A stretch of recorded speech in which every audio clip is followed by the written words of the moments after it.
जय शिवराय. जगाच्या इतिहासातील पहिला काळ शिवशाही. ज्या काळात एकाही शेतकऱ्याने आत्महत्या केली नाही, त्या शिवशाहीचे जनक राजे शिवछत्रपती.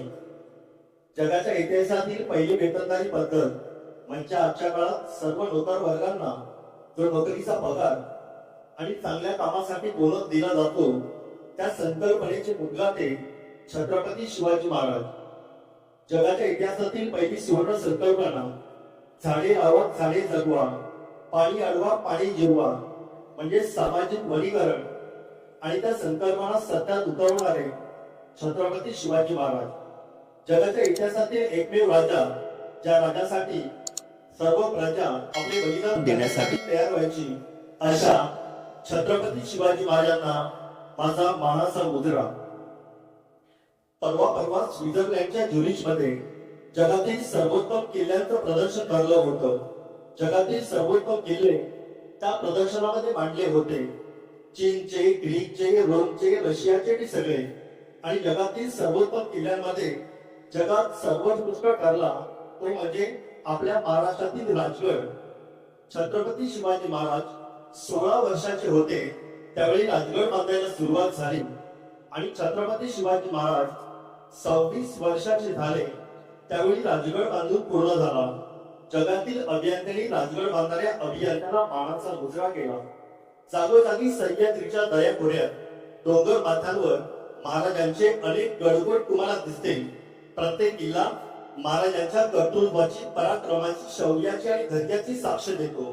तो सांगतो, इथे हा राजा जन्माला आला, त्याने स्वतःसाठी नाही, रयतेसाठी, लोकांसाठी राज्य केलं. तब्बल 50 वर्ष हा राजा रयतेसाठी, लोकांसाठी लढत राहिला. आजी कधी रायगडावर गेला तर एकाने सिंहासनावर थांबा, एकाने नगारखान्याखाली या. नगारखान्याखाली किती हळू आवाजात बोला, सिंहासनावर ते स्पष्ट ऐकू येतं. छत्रपती शिवाजी महाराजांच्या काळामध्ये मोबाईल नव्हता, परंतु छत्रपती शिवाजी महाराजांचा कारभार हा मोबाईल सारखाच होता. कारण नगारखान्याखाली एखादा तक्रारदार आपली तक्रार एखाद्या किल्लेदाराला करायचा, त्यावेळी ती तक्रार सिंहासनावर बसलेल्या शिवाजी महाराजांच्या कानावर स्पष्ट ऐकू यायची. तक्रारदाराला आपली तक्रार पुन्हा सांगायच्या आधी शिवाजी महाराजांनी त्या तक्रारीचं निराकरण केलेलं असायचं.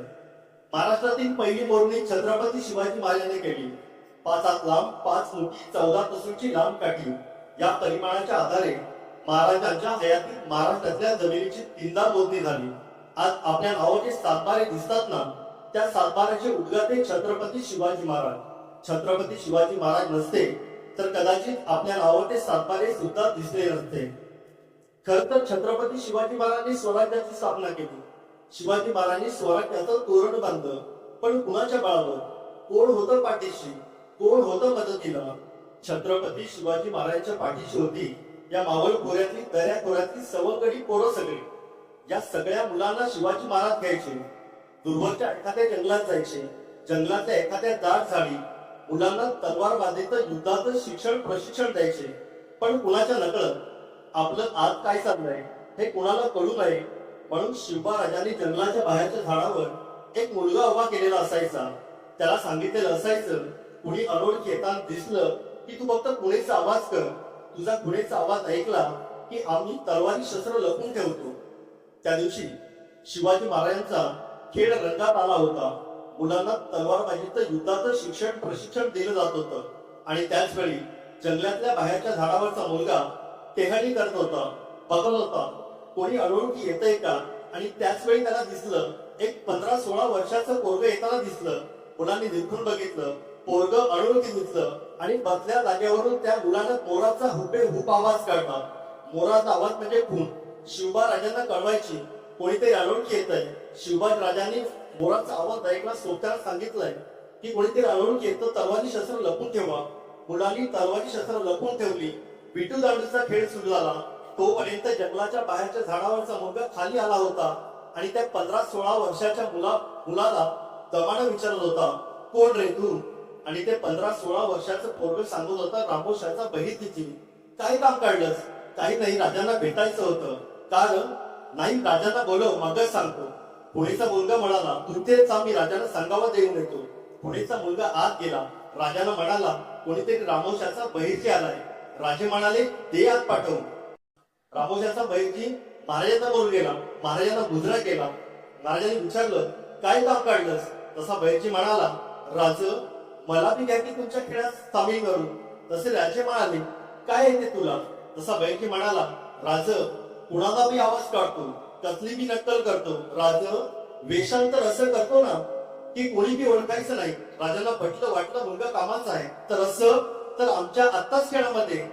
तसा बहिर्जी घुटमळला. राजाला म्हणाला, राज, उद्यापासून येतो की? तसे राजे म्हणाले, का रे? नाही, बापाला सांगावं दिला असता. राजे म्हणाले, ठीक आहे, ये उद्यापासून. बहिर्जी जायला वळाला. 5-6 पावलं गेला आणि काय वाटलं कुणाच ठाऊक पुन्हा माघारी आला. राजानं म्हणाला, राज, एक सांगू का? तसे राजे म्हणाले, बोल. नाही राज, कुणी अनोळखी आलं आणि तुम्हाला कळावं म्हणून तुम्ही जंगलाच्या बाहेरच्या झाडावर जो मुलगा उभा केलाय ना, त्याला सांगा, या दिवसात मोर ओरडत नाही. नाही, कोणी जाणतं यायचं आणि सांगायचं, या दिवसात मोर उडत नाही. तर मोराचा आवाज आला कुठून? राजांनी असा एक एक हिरा मिळवला आणि हाच बहिर्जी नाही, पुढे स्वराज्याचा गुप्तहेर प्रमुख झाला आणि त्याला स्वराज्याचा तिसरा टोळा म्हणून तो इतिहासात अजरामर झाला. महाराजांच्या प्रत्येक लढाईत बहिर्जी नायकाची भूमिका खूप महत्वाची होती. राजे एकदा गावातून चालले होते. गावची जत्रा होती. गर्दीचा कल्लोळ कल्लोळ माजला होता. घोड्यावरून रपेट चालली होती राजांची. आणि त्याच वेळी राजांना दिसलं, हिरव्या रानात नागिन सळसळावी तसा एक पोरगा नुसता सळसळत होता. हातातला दाणपट्टा विजेसारखा चमकवत होता. त्याचा तो वेग बघितला आणि राजांना वाटलं, हा मुलगा आपल्या स्वराज्यात असायला हवा. खेळ संपला, गर्दी पांगली. राजे त्या मुलाकडे गेले. त्याला विचारले, येतोस आमच्याकडे? तो म्हणाला, काय करावं लागेल? राजे म्हणाले, तिथे जसा दाणपट्टा चालवतो तसाच आमच्याकडे चालवायचा. आला. शिवाजी राजांचा झाला. त्याचं नाव होतं जिवा महाला. प्रतापगडाच्या पायथ्याशी ज्या ठिकाणी अफजल खानाचा कोथळा बाहेर काढला त्या ठिकाणी जिवा महालाची भूमिका महत्वाची होती. कारण सय्यद बंडाचा वरच्यावर हात उडवणारा हात तो जिवा महाला होता. आणि तेव्हापासून मन रूढ झाली, होता जिवा म्हणून वाचला शिवा. एकदा राजे गावातून चालले होते आणि चालता चालता त्यांना एक 14-15 वर्षाचा मुलगा दिसला. अगदी रेड्याच्या ताकदीचा, हत्तीच्या मदमस्तीत चालला होता नुसता. ताकद इतकी अफाट की हातानं तार वाकवावी ना तसं पहाड वाकवत चालला होता.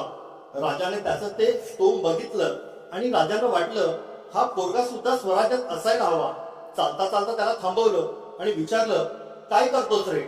तसा तो म्हणाला, काही नाही, खातो, पितो आणि झोपतो. राजे म्हणाले, येतोस आमच्याकडे? काय करावं लागेल जी? काही नाही, खायचं, प्यायचं आणि झोपायचं आणि कुणी आडवं आलं त्याला कापून टाकायचं. आला. शिवाजी राजांचा झाला. त्याचं नाव होतं संभाजी कावजी कोंडाळकर. हा देखील प्रतापगडाच्या पराक्रमामध्ये ज्या ठिकाणी अफजल खानाचा वध झाला त्या ठिकाणी होता. कारण जेवढा अफजल खान धिप्पाड उंचीचा तेवढा संभाजी कावजी कोंडाळकर सुद्धा तेवढ्या ताकदीचा आणि उंचीचा होता. असा एक एक स्वराज्यात हिरा येत गेला आणि याच पोरांनी झोपड्या किल्लेदारांच्या मुसक्या आवडल्या. स्वराज्यावर सगळ्या गडगोटांवर भगवा ध्वज फडकू लागला. स्वराज्य मोठं होऊ लागलं. खर तर एके दिवशी छत्रपती शिवाजी महाराजांना एक पत्र आलं. महाराजांनी ते पत्र उघडलं आणि महाराज त्या पत्राकडे बघतच राहिले. अरे, अक्षर किती देखणं असावं, अक्षर किती सुबक. अरे, इतकं देखणं, इतकं सुबक की पाहतच राहावं असं. कुणी बाळाजी आवजीने ते पत्र पाठवलं होतं. आपली आप बेटी सर्व त्या पत्रामध्ये कळवली होती. महाराजांबद्दल त्याला प्रचंड आत्मीयता होती. हाच तो बाळाजी ज्याच्या वडिलांना जंजिराच्या सिद्धीनं पोत्यात भरून समुद्रात बुडवून मारलं होतं आणि त्याच्या आईला आणि 3 भावांना गुलाम करून विकलं होतं. त्याच्यात आईच्या भावाने राजापुरात ती आई रखमाबाई, श्यामजी, बाळाजी आणि चिमणाजी यांना राजापुरात विकलं गेलं. त्यातलाच हा बाळाजी आपल्या मामाकडे म्हणजे आईच्या भाऊकडे लहानाचे मोठे झाले. त्यातल्याच बाळाजीने महाराजांना पत्र लिहिलंय, मला तुमच्या बरोबर काम करायचं आहे. आपण जे उदात्त कार्य करत आहात, आपण जे स्वराज्याचं काम आरंभलंय, बस मला तुमच्या सोबत काम करायचं आहे. महाराजांनी पत्र वाचलं, स्मरणात राहिलं. ज्या दिवशी महाराज राजापूरच्या दौऱ्यावर होते त्यावेळी महाराजांनी बाळाजीला बोलावणं धाडलं. पत्रात अक्षर प्रामाणिक आहे, पत्रातलं अक्षर सुंदर आहे, पण तो लिहिणारा कसा आहे? महाराजांनी या बाळाजीला निरखला, पारखला आणि चिटणीसी दिली. एक दिवस महाराजांना तातडीचं पत्र लिहायचं होतं. महाराजांनी बाळाजीला तातडीचं बोलावणं धाडवलं. असे तसे हजर व्हा. तसे बाळाजी होते तिथून धावत आले. कागद नव्हते, पेन नव्हतं आणि महाराज म्हणतात लिहा. आता कागद नाही आणलं, पेन नाही आणलं आणि महाराज मात्र लिहा म्हणतात. महाराज मात्र पत्र सांगायच्या आवेशात होते.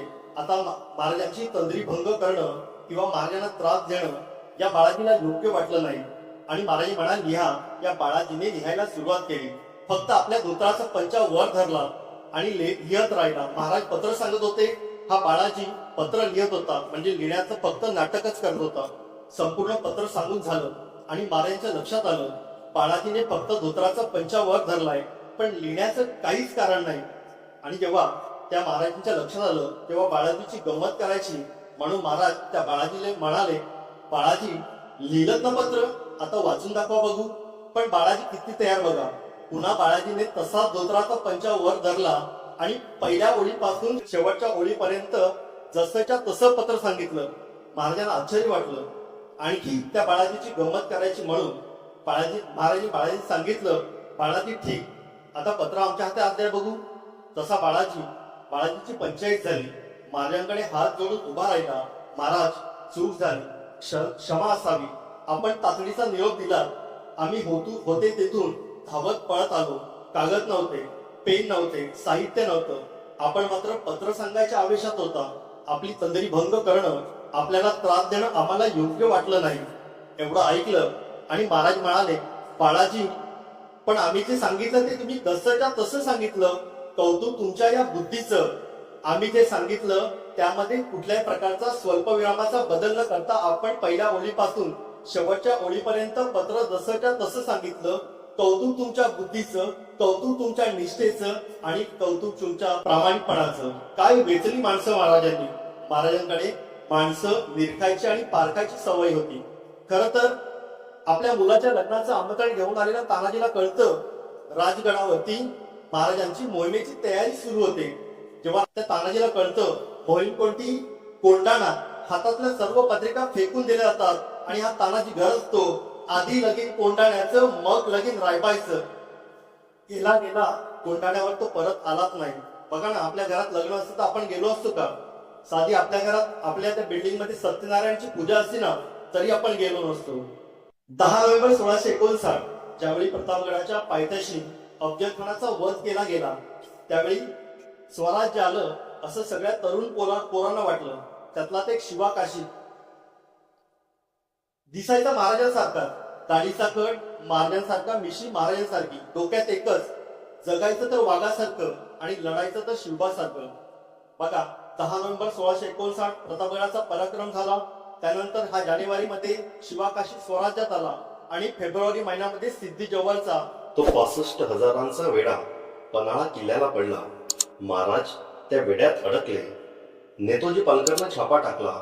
बळ तोकडं पडलं आणि राजांना कळून चुकलं शक्तीपेक्षा युक्तीचा वापर करायला हवा. आणि म्हणून आपल्यासारख्या हुबेक दिसणाऱ्या शिवाकाशीला बोलवलं जातं आणि शिवाकाशीला सांगितलं जातं तुला जायचं आहे सिद्धी जवळच्या त्या शामियान्यात. आणि तो शिवाकाशी लगेच तयार होतो.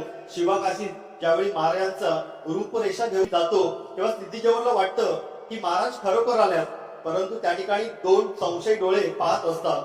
अफजल खानाचा मुलगा फाजल खान तो ओळखतो की हे शिवाजी नाही हो सकता, कारण त्याने अफजल खानाच्या वधामध्ये बघितलं होतं महाराजांच्या डोक्यावर एक तलवारीचा वार झाला होता. आखिर हे शिवाजी हे ना, म्हणजे हा जर शिवाजी असेल तर याच्या डोक्यावर नक्कीच तलवारीची खूण असेल.